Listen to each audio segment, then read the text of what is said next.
Hello everyone, welcome back to every class in level one HRM. जैसे कि आपको बताया, अब हम क्या स्टार्ट कर रहे हैं, पेपर वन की सीरीज स्टार्ट करने जा रहे हैं, जिसका ऑलरेडी हम बेसिक कंसेप्ट ऑब्जेक्टिव कंप्लीट कर चुके हैं। एज वेल एज आज हम पढ़ेंगे learning characteristic and individual differences, and उसके साथ साथ हम 10 कंसेप्चुअल बेस्ड क्वेश्चंस करने वाले हैं, जिससे कि आपका और कंसेप्ट क्लैरिटी हो जाए। सबसे पहले हमने ऑलरेडी टीचिंग करेक्टरिस्टिक पढ़ा हुआ था उसमें, और आज हम टीचिंग करेक्टरिस्टिक का छोटा सा पार्ट रह गया था, बेसिक रिक्वायरमेंट। तो आज हमें कोई भी अगर हम टीचिंग कर रहे हैं तो उसके लिए हमें क्या नीड है, कौन कौन सी रिक्वायरमेंट बहुत जरूरी होती है। सबसे पहले हमें 3 वेरिएबल ऑफ टीचिंग चाहिए। कोई भी एजुकेशन प्रोसेस कर रहे हो उसे, ये हमारे मेन वेरिएबल है, ठीक है।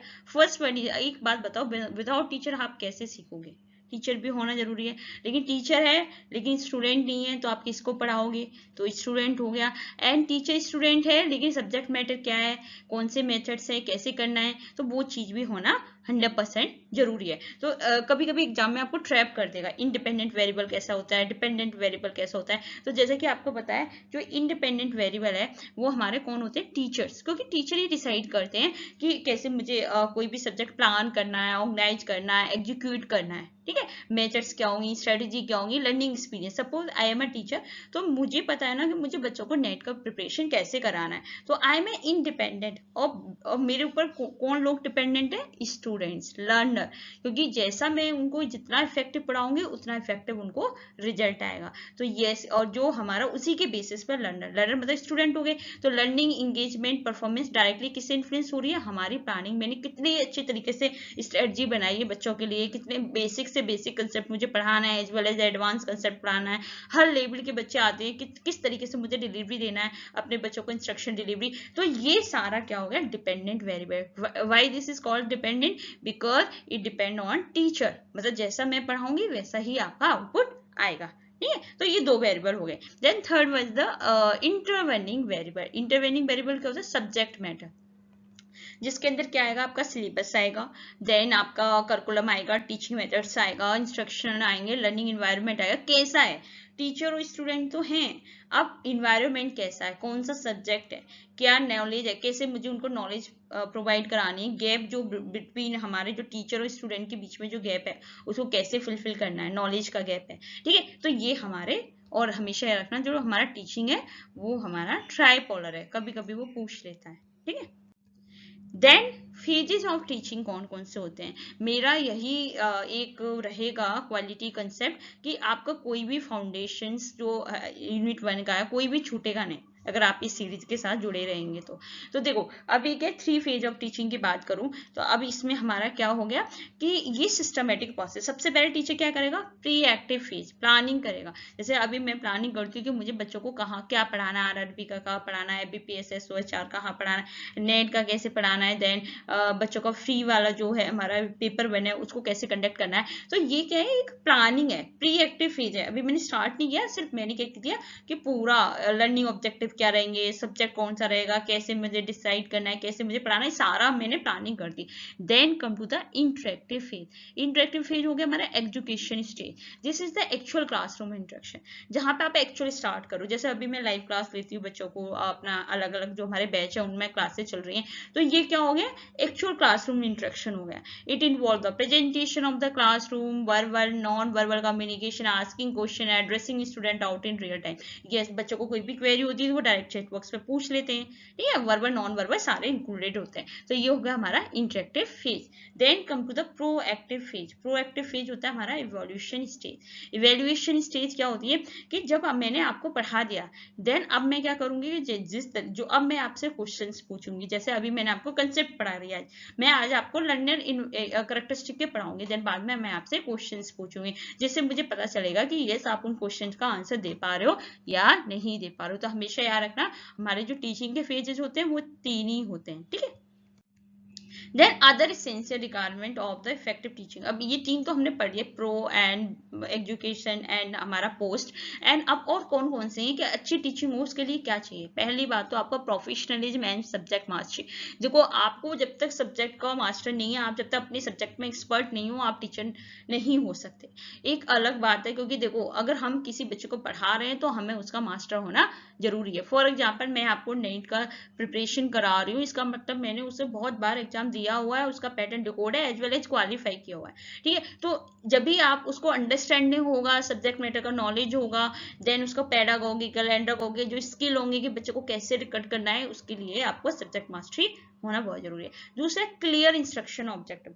हर लेसन का क्लियर डिफाइंड मेजरेबल गोल होना चाहिए। जैसे आज हमारा क्या है, लर्नर कैरेक्टरिस्टिक है, तो वही गोल है कि आप लर्नर कैरेक्टरिस्टिक अच्छे से पढ़ो, देन उसके 10 क्वेश्चंस को सॉल्व करो। देन कंड्यूसिव लर्निंग एनवायरनमेंट, ये फिजिकल या डिजिटल स्पेस है, वो मस्ट बी डिसिप्लिन होना चाहिए, पॉजिटिव होना चाहिए, free from distraction, maintain high level student focus and engagement. अब ऐसा नहीं है कि मैं यहाँ रिकॉर्डिंग कर रही हूँ तो कोई मतलब साइड में बहुत ज्यादा वॉल्यूम की आवाज आ रही है, ऐसा कुछ नहीं है ना, कि कम से कम बच्चा जो पढ़ रहा है एक्चुअली उस पर फोकस उसका बना रहे। तो ये हमारा कंड्यूसिव लर्निंग एनवायरनमेंट हो गया। Then come to the continuous two way communication. याद रखना, teacher is not a monologue. हमेशा टीचर को जब भी अच्छा लगता है जब बच्चे बार बार क्वेश्चनिंग करें, ठीक है, उसको अच्छे से एक्टिव लिसनिंग, हियरिंग नहीं करना, लिसनिंग करना है। देन उसको उसके बेसिस पे और फीडबैक लूप्स हो, डायनामिक इंटरेक्शन हो, एजुकेटेड लर्निंग के बीच में जब भी मजा आता है एक टीचर को, ठीक है। तो ये टू वे कम्युनिकेशन, तो ये भी चीज है, सब्जेक्ट मास्टरी, देन आपका ऑब्जेक्टिव क्लियर होना चाहिए, इन्वायरमेंट होना चाहिए, टू वे कम्युनिकेशन होना चाहिए। ये भी हमारी अदर रिक्वायरमेंट इफेक्टिव टीचिंग के लिए मैटर करती है। देन बेसिक रिक्वायरमेंट, और मैं आपको देखो अब हमने सारा पढ़ लिया, देन आप टेबलर फॉर्म में स्टडी कर सकते हो। तो पहला क्या है हमारा, टीचर। हमने जितनी भी पढ़ी उसके बेसिस पे हमने देखा, पहला तो टीचर है। अब आप, आई होप आपको कंसेप्ट क्लियर होगा। टीचर का इंडिपेंडेंट वेरिएबल है, क्योंकि वो खुद ही सारा प्लान ऑर्गेनाइज सारी स्ट्रेटजी को बिल्डअप करता है। देन उससे हमें क्या मिलता है, लर्निंग एक्सपीरियंस, ठीक है, वो पूरा किस तरीके से मुझे बच्चों को पढ़ाना है। Then come to the learner dependent variable. Learner dependent variable जो मेरे ऊपर डिपेंड है, जितने स्टूडेंट हैं जो मेरा इंगेज है, जो मैं प्रोवाइड करा रही हूँ, जो क्वेश्चन कर रही हूँ, बच्चे आंसर्स दे रहे हैं, है ना। तो ये हो गया लर्नर डिपेंडेंट। और डिपेंड ऑन टीचर स्ट्रेटेजी, अगर टीचर अच्छा पढ़ाएगा तो बच्चा अच्छा रिस्पॉन्स करेंगे, ठीक है। इंस्ट्रक्शन के बेसिस पे अब लर्निंग प्रोसेस में जो हमारे लर्नर होते हैं वो इन्वॉल्व हो जाते हैं। Then subject matter, yes, intervening variable भी बोलते हैं। याद रखना, ये इंडिपेंडेंट है, ये डिपेंडेंट है, एंड ये इंटरवेनिंग है, कि स्पेसिफिक करिकुलम, प्रॉपर नॉलेज होनी चाहिए, और जो भी हम पढ़ा रहे हैं वो अच्छे तरीके से पढ़ाया होना चाहिए, सब्जेक्ट मैटर ही होना चाहिए, ठीक है।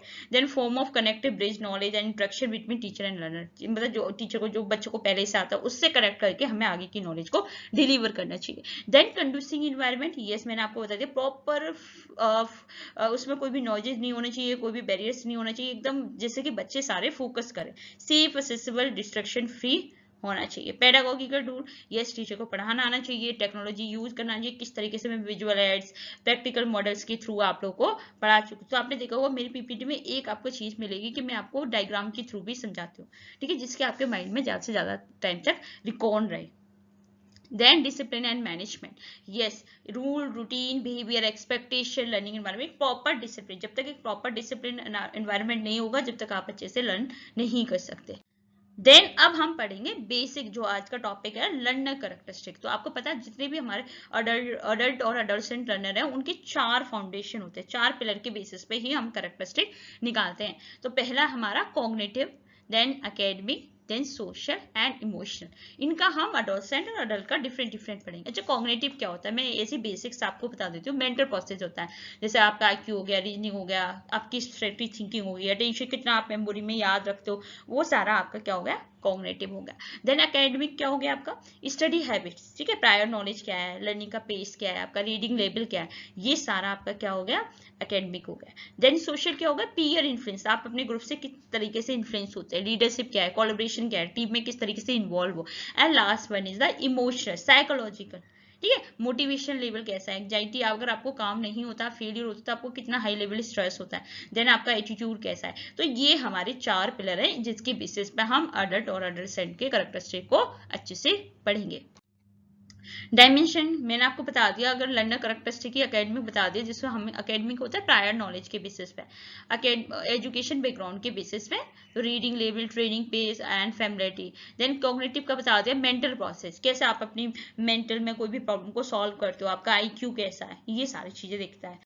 देन सोशल कैरेक्टरिस्टिक में हाउ लर्नर में अपने ग्रुप, पीयर्स, टीचर्स, इन्वायरमेंट के साथ कैसे इंटरेक्ट करती हूँ। Then leadership quality, cooperation, peer influence and ability to work in group. Then last है इमोशनल कैरेक्टरिस्टिक, इमोशनल, यस, मेरा इमोशनल स्टेट कैसा है, मेरा मूड कैसा है, मेरी सेल्फ एफिकेसी कैसी है, ठीक है, तो एंजाइटी लेवल कैसा है, सेल्फ कॉन्फिडेंस कैसा है, एटीट्यूड टूवर्ड्स लर्निंग कैसा है, इमोशनल मेच्योरिटी कैसी है। तो ये हमारे इमोशनल कैरेक्टरिस्टिक हो गए।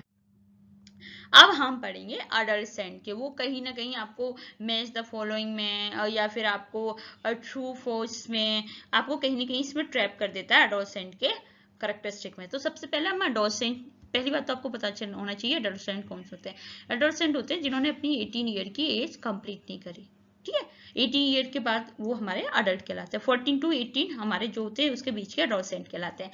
तो देखो एकेडमिक कैरेक्टरिस्टिक मतलब शैक्षिक कैरेक्टरिस्टिक की बात करूं तो ये क्या होते हैं, ये शिफ्ट हुए होते हैं। रोट लर्निंग, क्योंकि चाइल्ड में हम पेडागोगी पढ़ाते हैं, जो हमारे बच्चे होते हैं 14 साल से छोटे उन्हें पेडागोगी पढ़ते हैं।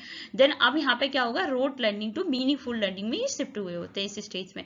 तो स्टूडेंट क्या करते हैं, सिंपल मेमोराइज फैक्ट से अब वो क्या करते हैं, धीरे धीरे चीजों को समझना स्टार्ट करते हैं। Underlying the concept and logic behind what they are studying, अब वो क्या स्टडी कर रहे हैं, इसके क्यों पढ़ रहे हैं, ये लॉजिक हमारा एडोसेंट एज में आता है। द डिमांड ऑफ रिलेवेंस, अब एडोसेंट को ये चाहिए कि मैं ये क्यों स्टडी कर रहा हूँ, इससे क्या मुझे कुछ मिलने वाला है, ठीक है, या मेरी रियल लाइफ में अप्लाई होगा, या रियल लाइफ में मुझे इसका फ्यूचर मेरा करियर सेट होगा, प्रैक्टिकल सिचुएशन। तो अगर उन्हें ऐसा लगता है कि ये सब्जेक्ट तो मेरा रिलेवेंट नहीं है, तो वो सब्जेक्ट को क्या करते हैं, इंटरेस्ट लूज कर देते हैं। तो डिमांड ऑफ रिलेवेंस, एडोसेंट हमेशा कहते हैं कि वही चीज मुझे पढ़नी है जो मेरी फ्यूचर में और जो मुझे मार्क्स में, जो मेरी रियल लाइफ में, जो मेरे करियर में काम आए, वही है। देन अचीवमेंट मोटिवेशन, इनके लिए अचीवमेंट मोटिवेशन क्या है, highly tied with academic success. अगर आपका रिजल्ट बहुत अच्छा आया है तो आप क्या कर सकते हो, तो वो बहुत इंटरेस्ट के साथ पढ़ेंगे, ठीक है, तो उनका मोटिवेशन है। future goal, career aspirants, they seek recognition for their academic achievement and begin to worry about the future trajectory. तो yes, उनका मोटिवेशन किससे है, एकेडमिक सक्सेस से। जितना ज्यादा सक्सेस उतना ज्यादा हाईली मोटिवेटेड एंड प्रेफर। ये हम एकेडमिक पढ़ रहे हैं, याद रखना एकेडमिक में हम क्या देखते थे, प्रायर नॉलेज देखते थे ना, नॉलेज कैसा है, वो अच्छे मार्क्स कैसे लेके आएंगे, उनका ये क्या डीप प्रोसेस क्या है, कैसे सीखना है, यही तो है हमारा। Preference for the active learning, J generally dislike passive learner. जो ट्रेडिशनल जो लेक्चर है ना, आजकल के बच्चों को वो पसंद नहीं आता डोसेंट में, उनको कैसा चाहिए, इंटरेक्टिव इन्वायरमेंट चाहिए, ग्रुप डिस्कशन चाहिए, प्रोजेक्ट होने चाहिए, डिबेट्स होने चाहिए, हैंड ऑन असाइनमेंट होने चाहिए। देन वेरिंग अटेंशन स्पेन, इनका जो फोकस है वो हाईली किस पे डिपेंडेंट है, इंगेजमेंट पे, ठीक है। अगर मेथड इंटरेक्टिव होगा तो जो वो ज्यादा टाइम तक आपके लेसन को देखोगे, अगर उनको लगा कि क्लास मोनोटोनस है, मोनोलॉग है, तो वो अपना किसी और काम में इंगेज हो जाएंगे। तो ये एकेडमिक कैरेक्टरिस्टिक है एडोसेंट की। अब हम पढ़ेंगे कॉग्निटिव कैरेक्टरिस्टिक, ठीक, संज्ञात्मक। तो अब ये कैरेक्टरिस्टिक कैसे होते हैं, जो हमारे मेंटल प्रोसेस से रिलाई होते हैं, ब्रेन डेवलपमेंट से होते हैं, इंटेलेक्चुअल कैपेसिटी से, कि जो भी हमें इंफॉर्मेशन देख रहे हैं उससे हमारा माइंड कैसे प्रोसेस कर रहा है। देन इसमें भी हमारा दो कंसेप्ट होते हैं, एक होता है abstract thinking and second one the Meta cognition. Abstract thinking क्या होता है, एक सिग्निफिकेंट कॉग्निटिव शिफ्ट है कि एडोसेंट क्या है, उसको पहले क्या दिखता है, वो छोटी छोटी फिजिकल कंक्रीट ऑब्जेक्ट देखेगा किसी चीज को समझने के लिए। देन वो फिर उसका प्रोसेस कहा जाएगा एब्स्ट्रैक्ट आइडिया थ्योरी कंसेप्ट में, जिसको वो देख नहीं सकता। फॉर एग्जाम्पल मैं एक लॉ ऑफ ग्रेविटेशन की बात करूँ तो वो पहले एप्पल को देखेगा, अच्छा ये एप्पल नीचे आया, न्यूटन लॉ ने मोशंस दिए थे, इसी के बेसिस पे दिए थे, ग्रेविटेशन के बेसिस पे। तो उसने पहले फिजिकल देखा, देन उससे रिलेट करके अब वो उसकी जो इक्वेशन है उसको सॉल्व करने लगे, ठीक है, ऐसे ही है। तो अगर जस्टिस है, एटॉमिक स्ट्रक्चर है, कॉम्प्लेक्स थ्योरी है, तो हम पहले इस जीवी से याद रखना, सिंपल टू कॉम्प्लेक्स जाते हैं। तो ऐसे ही कंक्रीट टू एब्स्ट्रैक्ट थिंकिंग जाते हैं। कंक्रीट जो फिजिकली पहले हम उससे रिलेट करेंगे, देन हम उसके डिफरेंट कॉम्प्लेक्स जो प्रॉब्लम है उनको भी सॉल्व कर सकते हैं through the cognitive characteristic. Then second is the meta cognitive, ये तो बहुत जरूरी है, पूछ ही लेता है, मेटा कम्युनिकेशन, मेटा कॉग्निशन। तो मेटा कॉग्निशन क्या होता है, थिंकिंग अबाउट द थिंकिंग, अच्छा हम सोचते कैसे, इसके बारे में भी हमें स्टडी करना है। तो अब वो क्या करेगा, एडोसेंट क्या करता है, डेवलप करेगा, एनालाइज करेगा अपने ही थॉट प्रोसेस को, इवेल्युएट करेगा कि yes how they learn best and recognise where they are making mental error. तो अब वो देखेगा किस तरीके से मैं सीख सकता हूँ, या फिर वो मेंटल एरर कर रहे हैं तो उन चीज़ों को पहचानेगा कि यहाँ पे मेरे माइंड ने ये प्रोसेसिंग जो हुई थी, ये मुझसे गलत डिसीजन हो गया, ठीक है, तो ये मेटाकॉग्निशन है। देन एडवांस प्रॉब्लम सॉल्विंग, ये अप्रोच क्या है, single problem from multiple angle, अगर एक ही प्रॉब्लम को आप कैसे सॉल्व कर सकते हो, ठीक है, तो generate various potential solution, anticipating long term consequences of different action. Then critical thinking argumentation, ये रीजनिंग स्किल पीक है, यहाँ पर कोई भी कंसेप्ट की जरूरत नहीं है, आप authority figure, question, fact, demand, logical proof, actively engage in argumentation and debate. तो याद रखिएगा reasoning skill, they know longer except statement, ये ब्लाइंडली फ्रॉम अथॉरिटी फिगर, आप कोई भी हो उससे नहीं है, ये किसके बेसिस पे, लॉजिकल प्रूफ के बेसिस पे, कहाँ पे कितना आप इंगेज हो रहे हो उसके बेसिस पे आप अपना थिंकिंग प्रोसेस करते हो। Then hypothetic deductive reasoning, yes आपको पता है जो हमारी की टर्म था जीन पाइजेट थ्योरी है, जो कि मैं अभी पढ़ाऊंगी डिटेल में, या मैं पढ़ा चुकी होंगी तो आप देख सकते हो मेरा session. This is the ability formulate hypothesis, what if scenario systematically deduce the logical sequence to arrive at conclusion. तो अगर आपको पता हो तो जो डिडक्टिव रीजनिंग होती है वो कैसी होती है, जनरल टू स्पेसिफिक होती है, ठीक है। तो पहले आपने जनरल चीज देखी, देन धीरे धीरे धीरे धीरे, जैसे मैंने बोला कि क्लास में सारे बच्चे अच्छे हैं, फिर मैंने कहा राम बहुत अच्छा है, ठीक है, तो ये हो गया हमारा hypothetic deductive reasoning. Then computer, अभी हमने अपना कॉग्निटिव पढ़ा, एकेडमिक कैरेक्टरिस्टिक पढ़े एडोसेंट के, देन अब पढ़ेंगे सोशल कैरेक्टरिस्टिक, एडोसेंट कैसे होते हैं, domain how they interact with the other society. तो पीयर ग्रुप इन्फ्लुएंस, आपको पता है एडोसेंट है एक ऐसी एज होती है जिसमें लोग इजीली इन्फ्लुएंस हो जाते हैं, तो जो उनके फ्रेंड्स है, पीयर ग्रुप है, more important than parent and teacher, peer pressure इनका सबसे ज्यादा पीक पे होता है, यहीं से क्वेश्चन पूछ लिया जाता है एडोसेंट के कैरेक्टरिस्टिक के बेसिस पे, ठीक है।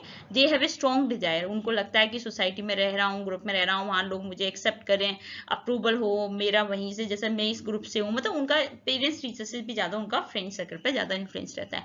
देन आइडेंटिटी फॉर्मेशन, यहाँ पे क्या होता है कि they are concentrated figure out, मतलब वो ये सोचते हैं वो एम आई, ठीक है, रोल कंफ्यूजन वर्सेज आइडेंटिटी, तो वो क्या करते हैं डिफरेंट डिफरेंट रोल के साथ एक्सपेरिमेंट करते हैं, फैशन, बिहेवियर, तो जैसे कि मुझे पता चलता है कि मेरा नेचर कैसा है, जैसे मैं वो एम आई, तो आई एम मतलब क्या है, तो आई एम का मतलब ये नहीं कि मेरा नाम ही है, मतलब लोग मुझे किस नाम से जानते हैं, जैसे आई एम अ टीचर, ठीक है, तो जो मेरा रोल कंफ्यूजन है, तो मुझे टीचर है मतलब मुझे अच्छे से पढ़ाना है, यही मेरी आइडेंटिटी है, ठीक है। तो ऐसे हम डिफरेंट डिफरेंट उनका रोल को ट्राई करेंगे, देन उनको चाहेंगे कि मुझे लोग अलग चीज से पहचाने।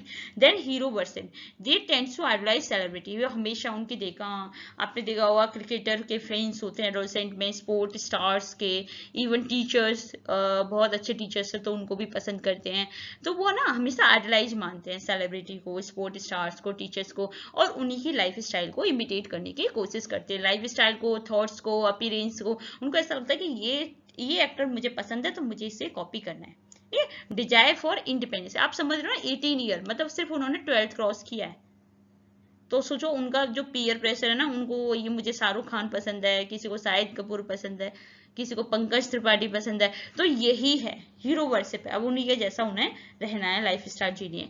डिजायर फॉर इंडिपेंडेंस, वो एज ए उन्हें इरिटेशन, उनको कोई चिल्ड्रन की तरह ट्रीट करो तो उन्हें जस्ट इस चीज का जो बहुत ज्यादा फ्रस्ट्रेशन होता है, वो चाहते हैं कि मुझे थोड़ा सा फ्रीडम मिले, मुझे थोड़ा सा स्पेस मिले, ठीक है, अगर उन्हें मिलता है तो सही है, अगर नहीं मिलता तो उन्हें फिर वो वहां से एक सफोकेशन जैसा फील होता है। देन इमोशनल कैरेक्टरिस्टिक, अब आते हैं एडोसेंट का इमोशनल लेवल कैसा होता है। देन एडोसेंट आपको पता है इमोशनल ट्रबुलेंस के नाम से जाने जाते हैं, क्योंकि इस स्टेज पे क्या होती है, हमारे बहुत पीक पे हार्मोनल चेंज होते हैं। तो पहला स्ट्रोम एंड स्ट्रेस, ये याद रखना, ये किसने दिया था, जी स्टैनली हॉल ने दिया था, GSS हॉल ने दिया था, फेमस साइकोलॉजिस्ट थे, उन्होंने बोला कि एडोसेंट है वो पीरियड कैसा है, स्ट्रोम एंड स्ट्रेस है, मतलब तूफान संघर्ष की अवस्था है, और ये बार बार पूछा जाता है, ठीक है, क्योंकि हार्मोनल इम्बेलेंस हो रहे होते हैं, स्ट्रेस हो रहा होता है, माइंड में बहुत ज्यादा ब्रेन स्ट्रोम, मतलब स्ट्रोम से चल रहा होता है, that's why is called the स्ट्रोम and stress. And mood swing, they experience extreme emotional high and low, आपने देखा हो जो एडोलसेंट है या तो कभी कभी बहुत ज्यादा हैप्पी होंगे, कभी कभी डीपली डिप्रेस्ड होंगे, फिर अगले दिन वो एंग्री हो जाएंगे, तो ये आप लोग का फॉल्ट नहीं है, ये हमारा एडोलसेंट का होता ही है, इमोशनल लेवल पे ऐसे ही होता है। Then over sensitivity, high self conscious है अबाउट द फिजिकल, मुझे क्या पहन के जाना है, बहुत सेंसिटिव है टू क्रिटिसिज्म, कोई मेरा बुराई ना करे, ठीक है, दूसरों के सामने मेरे बारे में, मेरे मम्मी, अभी आपने देखा होगा कि कुछ कुछ पेरेंट्स क्या होते हैं कि बच्चों को कोई रिलेटिव आते हैं, बच्चों के बारे में बोले लग जाता है, हमारा बच्चा पढ़ता नहीं है, बच्चा खेलता रहता है, पूरे टाइम फोन में लगा रहता है, तो उन्हें ये चीज पसंद नहीं है। वो उन्हें लगता है कि नहीं, मुझे अब जो मेरे पियर्स है या जो मेरे रिलेटिव, उनके सामने कभी मेरी कोई नहीं करूँ, क्योंकि वो बहुत ज्यादा हाई सेल्फ कॉन्शियस है। ये एज है, दिख रही, जैसे हमारी एज आती है, हम अडल्ट वाली एज आती है, तो हमें अपना अपीयरेंस कैसा है, हम इतने सेंसिटिव नहीं रहते कि लोग हमारे बारे में क्या बोल रहे हैं, लेकिन एडोसेंट रहते हैं, हाई एनर्जी लेवल की, इस टाइम बहुत ज्यादा हमारे physically as well emotional energy होती है। तो हमें क्या करना है, इसे चैनलाइज करना है करेक्टली, ठीक है, डिफरेंट डिफरेंट एक्टिविटी में, ऐसा नहीं है नेगेटिव जोन में जाना है, क्योंकि यहाँ पे बच्चे बहुत अच्छा लाइफ में कर भी सकते हैं, और बहुत ज्यादा अगर डाइवर्ट हो गए रॉन्ग डायरेक्शन में तो वो बहुत ज्यादा रॉन्ग भी हो सकते हैं। देन द मोरल कैरेक्टरिस्टिक, ये हमारा क्या मोरल क्या होता है, what is the right and what is the wrong. तो developing a personal value system, follow तो करते ही हैं, जो हमारे पेरेंट्स नहीं कर रहे हैं उनको फॉलो करने की बजाय ये क्या करते हैं, अपना मोरल कंपास, कि नहीं, जो हमारा सोसाइटी है, जो हमारे जज करती है, वो अलग बात है, जिनका कोई लॉजिक नहीं है, एटलीस्ट जो चीज सही है वो सही है, लॉजिक के बेसिस पे, फैक्ट के बेसिस पे, लेकिन जो पुराने टाइम से चली आ रही है मैं उनको ब्लाइंडली फॉलो नहीं करूंगी। तो it's called the personal value system, उनका डेवलप हो रहा है, उनका खुद का। क्रिटिकल ऑफ हाइपोक्रेसी, मतलब they are very quick to notice if adults say one thing about do the another, they demand fairness justice in the classroom में society, उनको ये नहीं चाहिए कि कोई, अभी हम आपस में बात कर रहे हैं लेकिन थर्ड पर्सन आया उससे मेरे बारे में कुछ बोल दिया, तो ये नहीं, उनको लगता है कि फेयरनेस होना चाहिए, जस्टिस होना चाहिए जहां भी है। अब अडोलसेंट समझ में आ गया कि इमोशनली बहुत ज़्यादा हाई एंड लो रहते हैं, एंड प्रायर नॉलेज से कनेक्ट करके चाइल्ड उससे आते हैं, तो उनको लगता है मेरी खुद की पहचान होनी चाहिए। देन सोशल में भी रिकॉग्निशन होता है, उन्हें ऑटोनॉमी चाहिए, ये सारे करेक्टरिस्टिक पढ़ लिए। अब हम अडल्ट पढ़ेंगे। तो अडल्ट आपको पता है एंड्रोगॉगी, अगर आपको अडल्ट पढ़ना है तो अडल्ट की जो टीचिंग स्ट्रेटजी होती है वो हमारी होती है एंड्रोगॉगी। एंड्रोगॉगी क्या होती है, art and science of teaching adults, जो हम अडल्ट्स को पढ़ाते हैं उसे कैसे पढ़ाना, कौन से मेथड से पढ़ाना, उसे हम एंड्रोगॉगी कहते हैं। देन ये किसने डेवलप करी थी, ये आपको पता होनी चाहिए, मैलकॉम नोल्स ने करी थी। और जो पेडागोगी होती है, टीचिंग चिल्ड्रन, जो हम बच्चों को पढ़ाते हैं, अडोलसेंट को पढ़ाते हैं, ठीक है, जो हम पे डिपेंडेंट होते हैं। अडल्ट क्या होते हैं, अपने सेल्फ हाईली इंटरेस्टिक मोटिवेशन होते हैं, अपनी प्रॉब्लम को खुद सॉल्व करते हैं। हम क्या पढ़ने वाले हैं, एकेडमिक कैरेक्टरिस्टिक। तो सबसे पहले जो अडल्ट होते हैं ना, जैसे आप सारे बच्चे हो जो नेट का पेपर दे रहे हो, all are belong to the adult characteristic. तो अब अडल्ट में आप पढ़ोगे एकेडमिक, तो आप लोग कैसे हो, सेल्फ डायरेक्टेड लर्निंग, आप इंडिपेंडेंट हो, किसी के कंट्रोल में नहीं हो कि मुझे पढ़ना कैसे है, ठीक है। अगर आपको स्पून फीड इन्फॉर्मेशन नहीं चाहिए, आप क्या करते हो, एक्सप्लोर करते हो चीजों को, रिसर्च करते हो, देन अपना स्टडी शेड्यूल बनाते हो कि नेट के लिए आपको कैसे तैयारी करनी है, उसके बेसिस पे आप स्टडी करते हो, ठीक है। Then goal directed, yes, enrol in course of specific reason, आपको पता है कि मैं इसमें क्यों आया हूँ, जैसे आपको पता है आप नेट के लिए क्यों आए, क्योंकि आपको जेआरएफ करना है, प्रोफेसर बनना है, किसी को पीएचडी करनी है, किसी को पीएसयू में जाना है, ठीक है। तो ये engage must clearly align with the end goal. Then problem centre orientation, yes, adolescent study करते थे सिर्फ सिलेबस को कंप्लीट हो जाए, सब्जेक्ट सेंटर्ड हो जाए, देन उसी के बेसिस पे वो इन्फ्लुएंस हो जाते थे। जो अडल्ट स्टडी है वो रियल वर्ल्ड प्रॉब्लम, ठीक है, they want to learn skill today so they can apply the work place in life of tomorrow, future में वो चीजें काम आ सके। Time construct, adult learner balance करके रखते हैं, स्टडी, फैमिली, फाइनेंशियल रिस्पॉन्सिबिलिटी और फ्लेक्सिबिलिटी रखते हैं, जिससे कि हम अच्छे से सारी चीजों को मैनेज कर सके, क्योंकि हमें पता है कि अडल्ट है, उनके पास बहुत ज्यादा रिस्पॉन्सिबिलिटी है। देन मैं कॉग्निटिव कैरेक्टरिस्टिक की बात करूं तो reservoir of experience, most crucial cognitive trait है। Adult bring a vast amount of life, क्योंकि आपको पता है जो क्लासरूम में आपका बहुत ज्यादा लाइफ एंड वर्क एक्सपीरियंस आपका क्लासरूम में होता है, तो वो they learn best when they are connect new concept with the past experience, ठीक है। जो उनका पास्ट एक्सपीरियंस से जो चीजें कनेक्ट हो जाती है उनको बहुत अच्छे से स्टडी करते हैं। And they learn best they can new concept to their past experience, building on existing schema, जो मेरा पहले से पढ़ा हुआ है, पहले से सुना हुआ है, उसके बेसिस पे मैं क्या कर पा रही हूँ, रिलेट कर पा रही हूँ। देन प्रैक्टिकल एप्लीकेशन की बात करूँ, प्रैग्मेटिज्म, ठीक है, cognitive adult filter out the theoretical fluff if a concept can not be practical. Suppose करो कोई भी कंसेप्ट जो वो पढ़ रहे हैं वो प्रैक्टिकली अप्लाइड नहीं हो रहा है, इमीडिएट रियलिटी प्रोफेशन में, तो वो उससे क्या कर देगा, जो अडल्ट का माइंड है उसे वो रिजेक्ट कर देगा। मतलब जो भी पढ़े वो प्रैक्टिकल में यूज होना चाहिए। Slower but deeper processing, adult mind not memorise, क्योंकि अडल्ट में आपको पता है रॉ फैक्ट को मेमोराइज नहीं करते जैसे टीनेजर करते हैं, बस वो डीपली अंडरस्टैंड करते हैं, एनालिसिस करते हैं, सिंथेसाइज करते हैं इन्फॉर्मेशन को, जिससे कि ज्यादा से ज्यादा टाइम तक वो हमारे माइंड में रहे। देन सोशल करेक्टरिस्टिक की बात करूँ तो जो ट्रेट्स हैं वो डिफाइन करते हैं how adult learner interact with the educator and peers. तो need for equality and respect, क्योंकि अडल्ट हैं तो उनको ऐसे नहीं देखना कि टीचर है as a uncontestable authority figure. वो क्या करते हैं, उनको कोई डाउट होता है तो वो टीचर से डायरेक्ट पूछते हैं। एक्सपेक्ट करते हैं पीयर टू पीयर रिलेशन, आपको जितना वो रिस्पेक्ट आपको दे रहे हैं उतना भी आपको उनको देना है, मतलब म्यूचुअल रिस्पेक्ट होना चाहिए। और टीचर को एज ए फैसिलिटेटर और एज ए गाइड की तरह देखते हैं, ना कि डिक्टेटर की तरह देखते हैं, ठीक है। Then collaborative learning, they thrive to environment, वो ऐसा इन्वायरमेंट चाहिए जहाँ पर वो अपना एक्सपीरियंस शेयर कर सकें, ग्रुप डिस्कशन हो, स्टडी हो, नेटवर्किंग हो, हाईली वैल्यू सोशल इंटरेक्शन हो अडल्ट क्लासरूम में। Then come to the emotional characteristic. These traits govern their internal drivers and psychological state regarding the education. Intrinsic motivation क्या होगा, unlike children, ठीक है। तो अब आपको पता है चिल्ड्रन को क्या है कि अगर उनके अच्छे ग्रेड्स आए तो पेरेंट्स ने उनको स्कूटी दिलवा दी, या पेरेंट्स ने उनको लैपटॉप दे दिया, या कुछ ऐसा उन्होंने बोला, या फिर उनका नहीं आया तो उनको पनिशमेंट दे दिया। लेकिन याद रखना जो अडल्ट होते हैं वो इंटरनली मोटिवेटेड होते हैं, वो उनका सेल्फ स्टीम से डिजायर होता है, बेटर क्वालिटी ऑफ लाइफ चाहिए, इंक्रीज कॉन्फिडेंस, पर्सनल ग्रोथ। तो जितने भी आप लोगों को वो हाईली इंटरेस्टिक मोटिवेशन है, आपको लाइफ में कुछ करना है तो आप खुद से ज्यादा मेहनत करोगे। Fear of failure and resistance to change, adult can sometime be rigid, कभी कभी रिजिड होता है क्योंकि उनको ऐसा लगता है कि उनका जो बिलीफ और हैबिट है उन्होंने ऐसा कर रखा है कि unlearning old concept can be emotionally difficult. जो आपने ओल्ड कंसेप्ट हैं जो अनलर्न है तो वो कहीं ना कहीं इमोशनली डिफिकल्ट हो सकते हैं। If they are returning to study after a long gap they offer suffer a high anxiety, अगर सपोज करो आपने बहुत टाइम के बाद गैप लेने के बाद अब आप दोबारा से आए हो तो कहीं ना कहीं अब आपको स्ट्रेस होगा, आपको फियर होगा, अब आपको लगेगा मैं कैसे स्टडी करूं।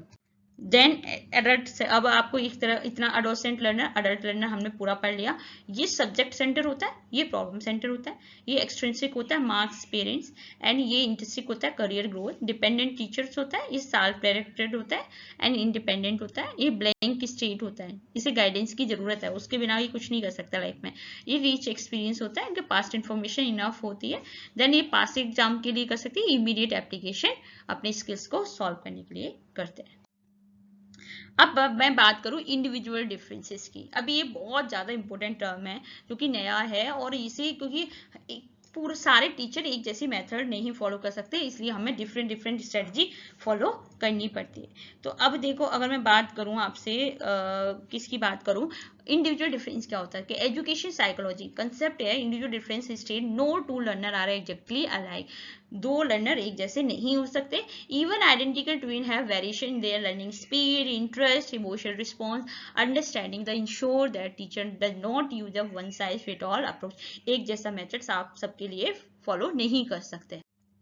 देन डायमेंशंस कौन कौन से होते हैं, लर्नर डिफर, देखो इतने सारे डायमेंशंस में अलग होता है, किसी का कॉग्निटिव लेवल अलग होगा, किसी का फिजिकल डिफरेंस होगा, किसी का इमोशनल डिफरेंस होगा, देन किसी का आपका एप्टीट्यूड इंटरेस्ट होगा। तो अगर हम मैं कॉग्निटिव मेंटल डिफरेंस की बात करूँ, इंटेलिजेंस में वेरिएशन है, मेमोरी में, रीजनिंग में, प्रॉब्लम सॉल्विंग स्किल में, इमेजिनेशन में, सम ग्रेस्प कंसेप्ट इंस्टेंटली, कुछ तो कंसेप्ट को तुरंत समझ जाते हैं, कुछ को बहुत टाइम लगता है, बहुत ज्यादा रिपीटेड एक्सप्लेनेशन की जरूरत पड़ती है। Physical differences, variation in age, yes, किसी का height, weight, motor skills, sensory ability, vision of hearing impairment that require front row sitting in auditory aid। तो जो अगर किसी को सोचो हियरिंग इम्पेयरमेंट है तो अब उनको आगे की सीट पे बैठना है, ठीक है। तो ये सारी चीजें हमें एक जैसा नहीं कर सकते। इमोशनली डिफरेंस, इमोशनल स्टेबिलिटी में भी वेरिएशन होता है। सम स्टूडेंट एग्जाम स्ट्रेस बहुत अच्छे से हैंडल कर लेते हैं, अदर उन्हें बहुत ज्यादा एंग्जाइटी होता है, एंगर होता है, फ्रस्ट्रेशन होता है। एप्टीट्यूड एंड स्ट्रेस, मतलब student have a high aptitude for analytic subject जैसे लेवल और इकोनॉमिक,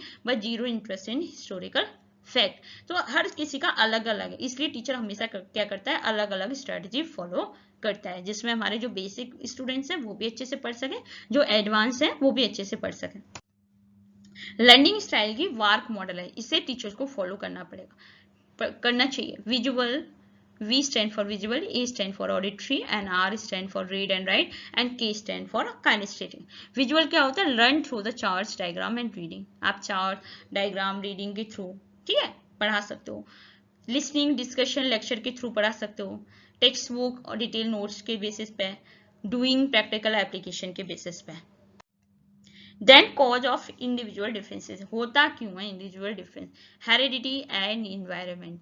तो आपको पता है कि एक तो जेनेटिक ट्रेट्स है आपका, ठीक है, जो पास डाउन है फ्रॉम द पेरेंट्स, जो आपके पेरेंट्स से आपको मिला हुआ होता है, कि लर्नर क्या करते हैं, जो फिजिकल कैरेक्टरिस्टिक है उनके उनके पेरेंट्स से मिला होता है, जैसे बेसिक इंटेलिजेंस लिमिट हो गया, नेचुरल टेम्परामेंट हो गया, ये सारा हमारा हेरिडिटी होता है, जो कि आप इसमें कुछ नहीं कर सकते। सेकेंड वन, और हेरिडिटी मतलब नेचर, इन्वायरमेंट में नर्चर मतलब एक्सटर्नल सराउंडिंग, आपकी सराउंडिंग कैसा, आपका इन्वायरमेंट कैसा, आपकी फैमिली बैकग्राउंड कैसा, आपका सोशियो इकोनॉमिक स्टेटस कैसा, आपका कल्चर कंटेक्स्ट कैसा, आपकी एजुकेशनल अपॉर्चुनिटी कैसी है, ठीक है। तो stimulated environment can maximise student inherent potential. तो अगर आपका अच्छा इन्वायरमेंट होगा तो यस स्टूडेंट बहुत अच्छा पोटेंशियल करके अच्छा पढ़ सकते हो। तो फॉर्मूला आपको याद रखना है, डेवलपमेंट बराबर क्या होता है, ठीक है। तो प्लीज हेरिडिटी प्लस इन्वायरमेंट नहीं होता, हेरिडिटी इनटू इन्वायरमेंट होता है, ठीक है। तो प्लीज ये फॉर्मूला आपको याद रखना है।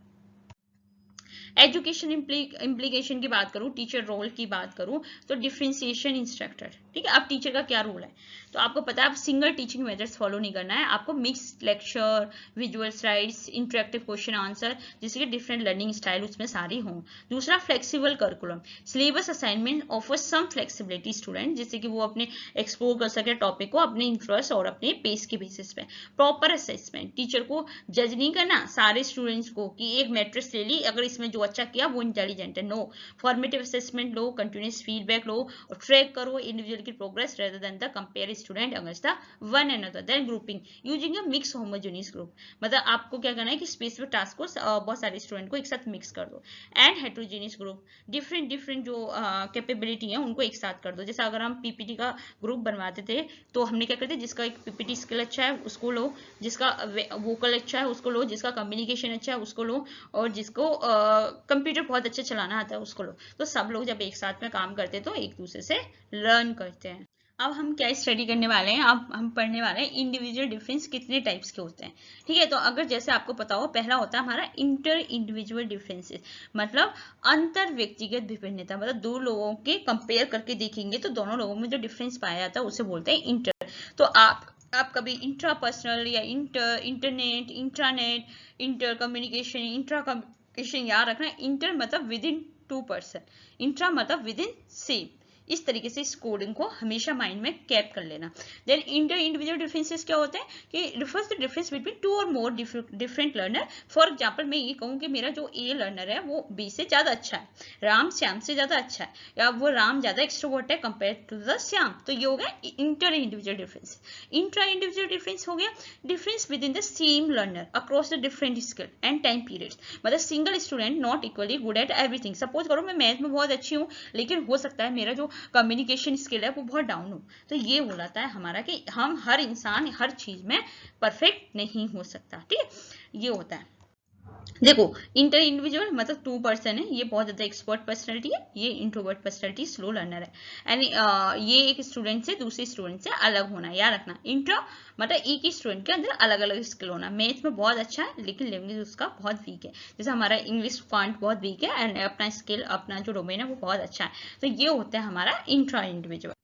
देन अब हमारे हार्वर्ड गार्डनर थ्योरी आई मल्टीपल इंटेलिजेंस, उन्होंने बोला कि हम लोग का जो हमारे इंडिया का जो पूरा टाइम सिस्टम है ना, कि वही बच्चे अच्छे इंटेलिजेंट माने जाते थे जिन लोगों को अच्छा स्कोरिंग करा हुआ है, ठीक है। लेकिन जो स्पोर्ट्स में बहुत अच्छे हैं, जो म्यूजिक में बहुत अच्छे हैं, जो उनका डांसिंग स्किल बहुत अच्छा है, तो इनका ये कहना था कि कोई भी इंटेलिजेंस बहुत टाइप्स की होती है और वो डिपेंड करती है कि किस इंसान के अंदर कौन सी इंटेलिजेंस होती है, लेकिन वो इक्वली वैलिडेट है, ठीक है। हमारे इंडिया की तरह नहीं है जो जिसने सिर्फ परसेंटेज बहुत अच्छा लेकर है, जिसका कॉग्निटिव बहुत अच्छा है वही इंटेलिजेंट है, तो इन्होंने हमारे बहुत सारे दिए थे। तो अब पहला देखते थे linguistic intelligence, high ability with the word and language, prefer reading and writing, जिनका रीडिंग राइटिंग बहुत अच्छा है वो भी लिंग्विस्टिक इंटेलिजेंस कहलाएंगे। लॉजिकल मैथमेटिकल, जो बहुत अच्छे रीजनिंग में, लॉजिक्स में, नंबर्स में, प्रॉब्लम सॉल्विंग में, तो वो intelligence in terms of mathematical कहलाएंगे। स्पेटियल इंटेलिजेंस मतलब high ability to visualise the word of 3D, maps, charts, diagram अच्छी तरीके से मतलब विजुअलाइज कर लेते हैं, तो वो स्पेटियल इंटेलिजेंस कहलाएंगे। Then body kinaesthetic, high physical control, body coordination, practical experiment and movements, तो ये हमारे बॉडी काइनेटिक्स में। Music intelligence, high sensitivity to rhythm, sound, ego, मतलब जो म्यूजिक्स में बहुत अच्छे हैं, ठीक है, म्यूजिक में बहुत अच्छे हैं, तो म्यूजिकल इंटेलिजेंस हो गया। Interpersonal intelligence, high ability to understand interact with other, जैसे हम दूसरों के साथ इंटरेक्ट करते हैं, एक्सट्रोवर्ट है, गुड है, ग्रुप डिस्कशन है, तो हम इंटरपर्सनल इंटेलिजेंस कैटेगरी में आएंगे। इंट्रा मतलब high ability to understand oneself, मतलब मुझे अपने बारे में मुझे पता है कि मेरी क्या स्ट्रॉन्ग है, मेरी क्या स्ट्रेंथ है, मेरी क्या वीकनेस है ना, तो हम prefer independent study and self reflection, मुझे पता है मुझे कैसे करना है, तो ये मैं क्या कहलाएगा, ये हमारा कहलाएगा इंटरपर्सनल इंटेलिजेंस। इंटर याद रखना, जब आप दूसरे के साथ कम्युनिकेट कर रहे हो तो आप कैसा बिहेवियर है, एंड इंट्रापर्सनल हो गया हमारा जब आप खुद अपने आप को किस तरीके से समझ पा रहे हो। देखो इस तरीके से linguistic, word smart, logical, number smart, special intelligence, number smart, math puzzle, pictures, kinaesthetic का, स्पोर्ट्स, एथलीट, म्यूजिक का, म्यूजिक स्मार्ट, इंटरपर्सनल दूसरों के साथ, इंट्रा मतलब विद इन, ठीक है। Then specific teaching strategy to manage the, अब कौन कौन सी ऐसी टीचिंग स्ट्रेटजी हैं जो हम इंडिविजुअल डिफरेंसेस को मैनेज कर सकते हैं। तो पहला है प्रोग्राम इंस्ट्रक्शन, कर्मदर्शिक शिक्षा, ठीक है, शिक्षण सॉरी, ये highly structure learning methods where content is broken, हम क्या करते हैं कि जो हमारा मेथड है ना उसे हम सिंपल स्टेप्स में ब्रोक कर देते हैं। देन स्टूडेंट अब उसका आंसर देंगे, देन उन्हें हम इमीडिएट फीडबैक देंगे जब हम नेक्स्ट स्टेप पे जाएंगे, ठीक है। यही चलता रहता है स्टूडेंट को, जिससे कि वो अपना पूरा अच्छी तरीके से लर्न कर सके एट देयर ऑन पेस, सारी चीजों को छोटे छोटे पॉइंट्स में डिवाइड कर दिया। डेल्टन प्लान क्या होता है, सेल्फ डायरेक्टिंग असाइनमेंट मेथड्स, ये किसने दिया था, हेलेन प्रशिश ने दिए थे। इन दिस मेथड में क्या होता है, there is no rigid time table, कोई भी टाइम टेबल नहीं है, कोई भी ट्रेडिशनल लेक्चर नहीं है, स्टूडेंट को असाइनमेंट्स दिया जाएगा और जब वो फ्री होंगे तो वो उसे कंप्लीट कर लेंगे अपनी स्पीड के हिसाब से, अपने तरीके के हिसाब से। तो दो टीचिंग है कि आप दोनों में से प्रोग्राम और डेल्टन प्लान फॉलो कर सकते हो। देन प्रोजेक्ट मेथड, अब प्रोग्राम हो गया, डेल्टन हो गया, then project method. Project method क्या होता है कि students are given practical real world problem, उनको रियल वर्ल्ड प्रॉब्लम दो सॉल्व करने के लिए, किसी को दे दिए गांव में जाके सोलर पैनल का सर्वे करके आओ, ठीक है, because project has many role, उसमें रिसर्च भी करनी पड़ती है, राइटिंग भी करनी पड़ती है, प्रेजेंटिंग भी, डिजाइनिंग भी करनी पड़ती है, तो इसमें बहुत सारे स्टूडेंट्स होंगे, डिफरेंट कंट्रीब्यूशन करेंगे ग्रुप के बेसिस पे, देन आपको उनका पता चल जाएगी कि इन बच्चों का अच्छे से, मतलब सब कुछ जिसमें इंटरेस्ट है वो अपने इंडिविजुअल स्ट्रेंथ के हिसाब से कंट्रीब्यूट कर देगा। ट्यूटोरियल सिस्टम, ट्यूटोरियल सिस्टम क्या होता है, वन और one small group instruction, address करे जो उनकी वीकनेस है ना, जो उनके फेल क्यों हो रहे हैं, क्या रीजन है, तो ये ट्यूटोरियल, तो ये चार हमारे सिस्टम है। अब हम पढ़ेंगे एमसीक्यू, और आप मुझे प्लीज कमेंट सेक्शन बताना कि आपके कितने एमसीक्यू करेक्ट हो गए। हम सिर्फ 10 एमसीक्यू करने वाले हैं। पहला है हमारा question number 1, a teacher act as a dependent variable in teaching process, reason the student learning and engagement are directly influence by teacher planning. पहली बात तो टीचर एक्ट कैसे करता है, इंडिपेंडेंट, ठीक है, वो अपने अकॉर्डिंग प्लानिंग स्ट्रेटजी बनाता है, ये तो हमारा गलत हो गया। देन स्टूडेंट, यस स्टूडेंट किससे इन्फ्लुएंस होता है, टीचर लर्निंग, तो स्टूडेंट होता है हमारा डिपेंडेंट, टीचर होता है हमारा इंडिपेंडेंट। तो अब हम बात करें कि ए तो हमारा रॉन्ग है और आर हमारा ट्रू है, ठीक है, डी आंसर आपका सही है। Then come to the question number 2. Adolescent learners generally prefer active learning, demand relevance in subject. Adult learners are entirely dependent on teacher and prefer rote memorization. देखो adolescent learner जो होते हैं वो तो सही है, एक्टिव लर्निंग होते हैं, उन्हें रिलेवेंस चाहिए होती है कि जो हम इस सब्जेक्ट को पढ़ रहे हैं ये हमारे फ्यूचर में काम आएगा या नहीं आएगा। पर अडल्ट लर्नर क्या होता है, डिपेंडेंट नहीं होता, वो सेल्फ डायरेक्टेड होता है, ठीक है। जो अडल्ट होता है वो डिपेंडेंट होता है और वो रोट मेमोराइजेशन नहीं करता, वो अपना खुद ही गोल बनाता है, खुद की प्रॉब्लम को सॉल्व करता है। तो हमारा सेकंड ऑप्शन रॉन्ग है, ठीक है। तो स्टेटमेंट 1 ट्रू है, सेकंड फॉल्स है, क्योंकि वो एक्सपीरियंस के बेसिस पे ना कि रोट लर्निंग के बेसिस पे। Then come to the question number 3, learner characteristic, cognitive, emotional, social. तो अगर सोशल की बात करूँ तो पीयर इन्फ्लुएंस, कॉग्निटिव की बात करूँ तो एब्स्ट्रैक्ट थिंकिंग एंड इमोशन की एंग्जाइटी लेवल। अब देख लो 1 का बी, 2 का सी, 1 का बी, 2 का सी, 3 का ए, ठीक है। तो अब आपको कॉग्निटिव रिलेट होता है हमारा मेंटल प्रोसेस से, इमोशनल होता है हमारा साइकोलॉजी, एंजाइटी है, गुस्सा है, सोशल होता है हमारा कैसे इंटरेक्ट कर रहे हैं। Then come to the question number 4. Individual difference dictate that teachers should not use a one-size-fit-all approaches. Correct. Development of learner is calculated as a heredity plus environment. अब आपको ये तो पता चलेगा इंडिविजुअल डिफरेंस जो होता है उससे ये बता देगा टीचर एक मेजर सारी बच्चों के लिए फॉलो नहीं कर सकता, लेकिन डेवलपमेंट जो होता है लर्नर का वो किसके बेसिस पर, प्लस की जगह यहाँ पे होता है मल्टीप्लाई। ठीक है, तो हमारा सी जो ए तो ट्रू है पर आर फॉल्स है, क्योंकि हेरिडिटी इनटू एनवायरनमेंट होता है, ऐड नहीं होता। Then come to the question number 5.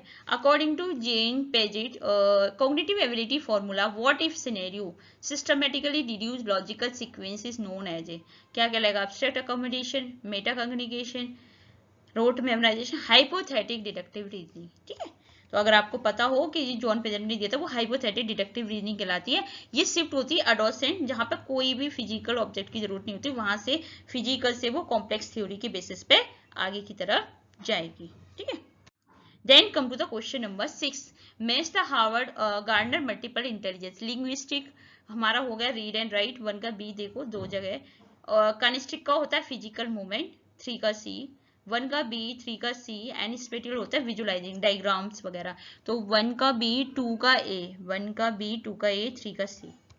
ठीक है, then come to the question number 7, intra individual difference refers to the difference between two different learner। याद रखना इंट्रा का विद इन होता है, अलग अलग लर्नर नहीं होते, तो ये तो हमारा गलत है। Inter individual difference refer to variation across different skill within the same learner. नहीं, इंटर इन दोनों ने क्या एक्सचेंज कर दो, इंटर ये होता है और इंट्रा ये होता है, इसका मतलब दोनों हमारे फोर्स हैं। ठीक है, इंटर होता है between two different people, intra होता है within the exact same person. Then come to the question number 8, adult learner are motivated intrinsically rather than the extrinsically। yes, great reason, adult seek education to solve real world problem and achieve specific career self esteem goal। तो yes, ये आपका correct है कि adult क्या होते हैं, हमारे कैसे होते हैं, intrinsically motivated होते हैं एंड और वो अपना रियल वर्ल्ड प्रॉब्लम को सॉल्व करते हैं। अब ये क्वेश्चन नंबर 9 क्या कह रहा है, क्वेश्चन नंबर 9 कह रहा है which teaching strategy created by Helen Parkhurst eliminate rigid time table allow student to complete contract at their own speed. तो अगर मैं आपको बताऊं ये था हमारा डेल्टन प्लान।